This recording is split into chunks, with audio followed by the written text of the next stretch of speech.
Comment gérer l'absence et la peur de l'abandon? Bonjour à toutes et à tous. C'est une question qui m'a été posée sur Instagram et j'avais envie d'y répondre ici, spontanément. D'ailleurs, si vous ne m'avez pas encore rejoint sur Instagram, dépêchez-vous de me rejoindre. Le compte, c'est Jessica Pirbet.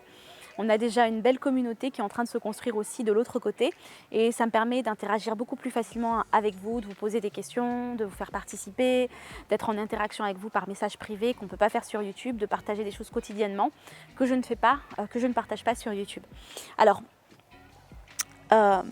comment gérer l'absence et la peur de l'abandon?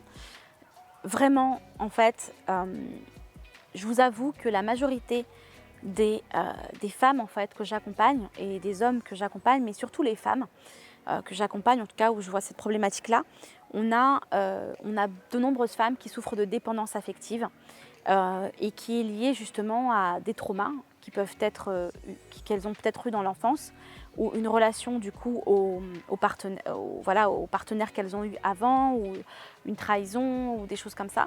Et souvent, il y a un énorme impact en fait. Quand vous avez peur de l'absence et quand vous avez peur de l'abandon, il peut y avoir deux choses. Soit vous allez être dépendante affective ou vous agripper dès que vous rencontrez quelqu'un, vous dites que c'est le bon et ça y est, vous êtes...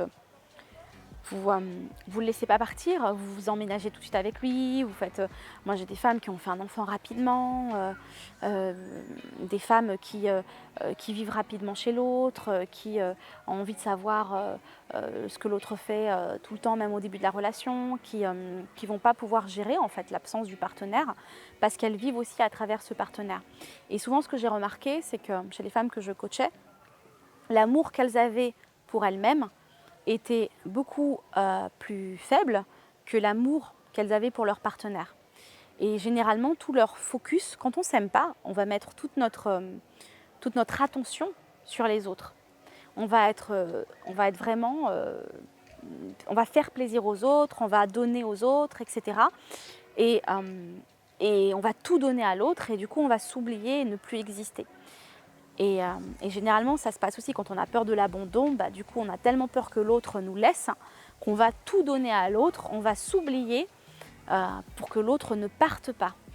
Et des fois, d'ailleurs, ce que ça fait, c'est que ça fait complètement l'effet inverse. L'autre part parce qu'il en a marre, en fait. Il a envie de vous voir vibrer, il a envie de vous voir vous affirmer, il a envie de vous voir rayonner en tant que femme, en tant qu'homme aussi pour les hommes qui souffrent de dépendance affective. Et ça fait l'inverse. Alors, comment finalement le gérer ? Je vais être honnête avec vous, il faut le travailler. C'est-à-dire qu'en fait, à partir du moment où vous avez conscience de vos blessures, que ce soit le rejet ou l'abandon, et là notamment la question c'était l'abandon, faites-vous accompagner. Voyez une thérapeute, voyez un coach qui est spécialisé dedans par exemple, ou nous on est là aussi, vous pouvez nous écrire, vous avez toutes les informations dans la description de la vidéo. On accompagne énormément de femmes, notamment qui souffrent de dépendance affective.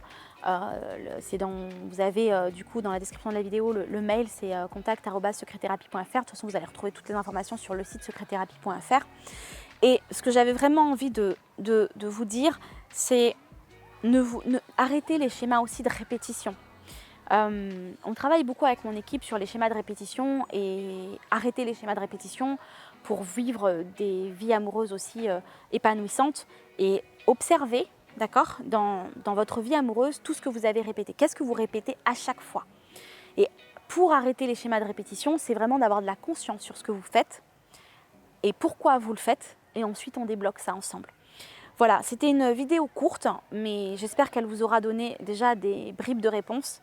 Et si vous avez envie d'aller plus loin, n'oubliez pas de me retrouver sur Instagram par message privé ou directement dans la description de la vidéo, nous écrire directement par mail. Voilà, je vous embrasse bien fort, je vous retrouve très vite.